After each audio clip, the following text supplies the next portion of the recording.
இப்போ தான் நாட்டுக்கு ஒரு முக்கியமான செய்தி வந்துருந்துச்சு. அதை பார்த்துட்டு உடனே உங்ககிட்ட பேச வந்துட்டேன். நாம் தமிழர் கட்சியின் தலைமை ஒருங்கிணைப்பாளர் சீமான் மீது ஒரு கம்ப்ளைண்ட் கொடுத்துருக்காங்க. யார் அப்படின்னா, தமிழகத்தைச் சேர்ந்த பெண்களுக்கு ஏதாவது பிரச்சனை அப்படின்னா முன்னாடி வந்து குரல் கொடுக்கக்கூடிய மாதர் சங்கம். ஞாபகம் ஏதோ ஒரு இந்த பேர் கேள்விப்பட்ட மாதிரி இருக்குல்ல?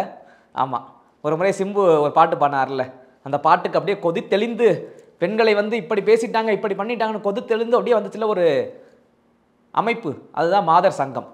அந்த சங்கம் இன்றைக்கி ஒரு கம்ப்ளைண்ட் கொடுத்துருக்கான்.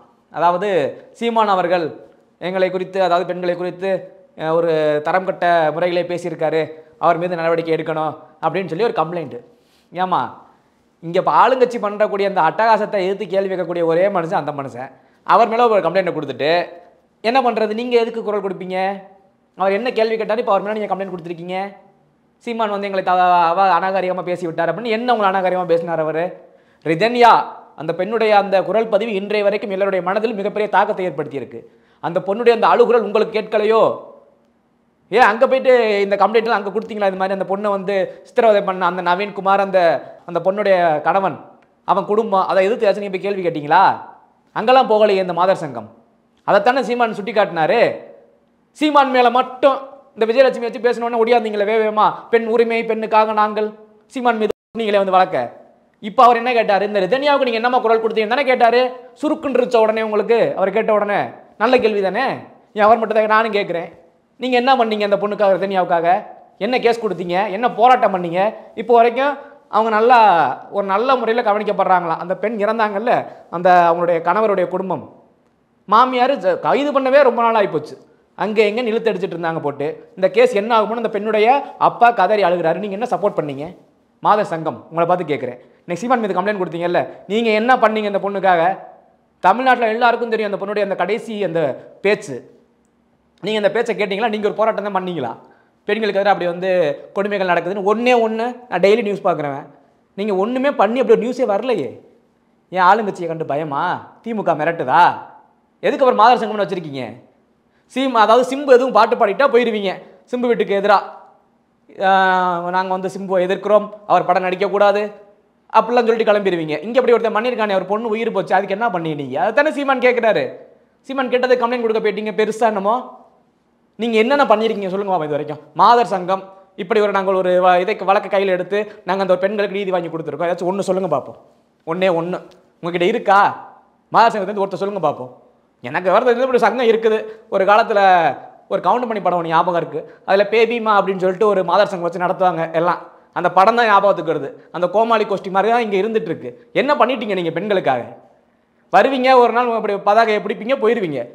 ஆள் அட்ரஸே காணுமே. மாதர் சங்கத்தில் இப்போது வரை ஏதாச்சும் ஒரு பெண்மணி பேர் யாருக்காச்சும் ஞாபகம் இருக்குமா? மாதர் சங்கத்தில் இப்படி பெண் இருக்காங்கப்பா, பெண்கள் கொண்டு அவங்க வந்து நிற்பாங்க, ஒருத்தர் பேர் யாருக்காச்சும் ஞாபகம் இருக்குமா? சொல்லுங்க பார்ப்போம். நீங்கள் என்ன சாதனை பண்ணிட்டீங்க? அப்படி சீமான் மீது கம்ப்ளைண்ட் கொடுக்க போறீங்களே. சீமான் ரிதன்யாவுக்காக குரல் கொடுத்தா நீங்கள் என்ன கொடுத்தீங்க? உங்களை பேசிட்டான்னு ஒன்று சுருக்குன்னு போட்டு கொடுத்துட்டீங்க கம்ப்ளைண்ட்டை. யாருடைய துண்டுதல் பேரில் கொடுத்தீங்க? சொல்லுங்க பார்ப்போம். நீங்களா கொடுத்தீங்களா? நீங்களா கொடுத்தீங்கன்னு மட்டும் சொல்லுங்கன்னா நீங்கள் சொல்கிற நான் ரைட் கரெக்ட்னு ஏற்றுக்கிறேன். இது யாரால் தூண்டி விடப்பட்டது, நீங்கள் யார் சொல்லி இந்த கம்ப்ளைண்ட்டை கொடுத்துருப்பீங்கன்னு எல்லாருக்குமே தெரியும். சரிங்களா? கொடுத்தல் ஒரு அர்த்தமே இல்லையே. உங்கள் வீட்டு பொண்ணு, உங்கள் வீட்டில் ஒரு பொண்ணா ரிதன்யான்ற பொண்ணு இருந்தால் அப்படி பார்த்துக்கிட்டு இருந்திருப்பீங்களா? நீங்கள் எதுக்கு தாம அந்த சங்கத்தை வச்சு நடத்துறீங்க? என்ன யூஸ்ன்னு சொல்லுங்களேன். உங்களால் என்ன யூஸ் பெண்களுக்கு?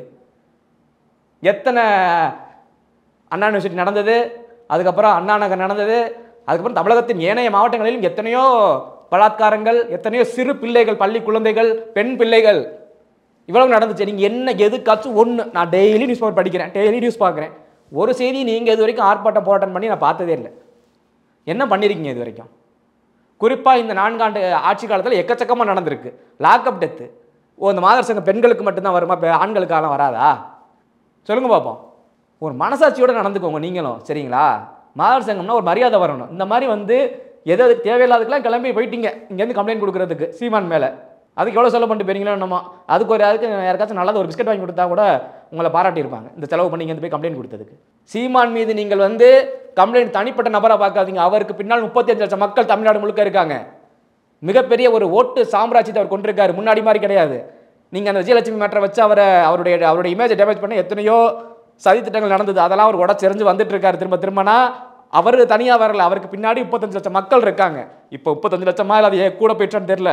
2024 தேர்தலின் அடிப்படையில் நான் சொல்கிறேன். நீங்கள் ஒரு கம்ப்ளைண்ட் ஒருத்தர் மேலே கொடுக்குறீங்கன்னா அவர் தனிப்பட்ட நபர் கிடையாது, ஒரு கட்சி தமிழகத்தின் ஒரு முக்கியமான அங்கமாக இருக்கிற மேலே நீங்கள் கொடுக்குறீங்க. சரியான ஆதாரத்தின் அடிப்படையில் கொடுக்கணும். அவர் உங்களுடைய கேட்ட கேள்வி சரி, ரதன்யாவின் மரணத்திற்கு நீங்கள் என்ன பண்ணீங்க, எங்கே போனீங்க, விஜயலட்சுமிக்கு வந்தீங்களே, எங்கேருந்து குதிச்சு பாஞ்சு வந்தீங்களே, இந்த பொண்ணுக்கு நீங்கள் எங்கே போனீங்கன்னு தான் கேட்குறாரு. அங்கே உங்களுக்கு அரசியல் தடுக்குது, அப்படித்தானே, ஆளுங்கட்சி தடுக்குது. அங்கே நீங்கள் கையை தூக்கிடக்கூடாது, ஐயோ நம்ம ஆளுங்கட்சி எதுவும் நம்மளை சொல்லிடுவாங்க, மாதர் சங்கத்துக்கு பிரச்சனை வந்துடும் அப்படின்னு. மாதர் சங்கம் எப்போதாவது ஒரு இப்படி தலையை தூக்கி பார்க்கும், அவ்வளோதான், திரும்ப போயிடும், எங்கே இருக்குன்னு தெரியாது. தயவு செஞ்சு ஒருத்தர் மேலே நீங்கள் ஒரு ஏதோ கம்ப்ளைண்ட் கொடுக்குறீங்கன்னா பார்த்து பண்ணுங்கள். எனக்கு மாதர் சங்கத்து மேலே மிகப்பெரிய நம்பிக்கை. ஏன்னா நான் பார்த்த வரைக்கும் என்ன பண்ணாங்கன்னு என்னுடைய அறிவுக்கு இதுவரை கெட்டது கிடையாது. நீங்கள் என்ன சாதனை பண்ணீங்கலாம். ஸோ ஒரு கட்சியின் ஒரு தலைவரை இப்படியெல்லாம் அவதூறு பரப்பி ஏதாச்சும் பண்ணலாம் அப்படின்னு நினச்சிங்கன்னா அது உங்கள் தலையில் நீங்கள் மண்ணை வாரி போட்டுக்கிறதுக்கு சமம். முடிந்தவரை மக்களோடு மக்களாக இருக்க பழகிக்கொள்ளுங்கள், மக்களுக்காக இருக்க பாருங்கள். எல்லா நேரத்திலையும் இப்படி இருக்க கோடானது சற்று இப்படியும் சாயலாம் இப்படியும் சாயலாம். அப்படி சாஞ்சிச்சுன்னா நீங்கள் எங்கே போவீங்கன்னு தெரியாது. அரசியல் ரீதியாக சொல்கிறேன், யாருடைய பேச்சையும் கேட்டு இதுபோல் எந்த ஒரு தவறும் செய்யாததுக்கு மேலே இந்த மாதிரி கம்ப்ளைண்ட் கொடுக்குற வேலையை வச்சுக்காதீங்க. இது உங்களுக்கே மிகப்பெரிய ஒரு பின்னடைவாக காலங்களில் வரலாம். மாதர் சங்கத்திற்கு இதை நினைவுபடுத்த விரும்புகிறேன். ரிதன்யா வழக்கு இதற்கு அப்பாவது சீமான் கேட்டதுக்கு அப்புறமாச்சும் கொஞ்சமாச்சும் ஒரு ஸ்பார்க் வந்த மாதிரி அந்த பொண்ணுக்காக ஏதாச்சும் ஆதரவு குரல் கொடுங்க, அங்கே போய் பேசுங்க. இங்கே வந்துட்டு சீமானுக்காக கம்ப்ளைண்ட் கொடுக்குறேன், அதை தர்றேன் இதை தர்றேன் அப்படின்னு சொல்லிட்டு இருக்காம அதையாச்சும் உருப்படியாக ஏதாச்சும் பண்ண பாருங்கள். நல்லது நடந்தால் சரி, பார்க்கலாம்.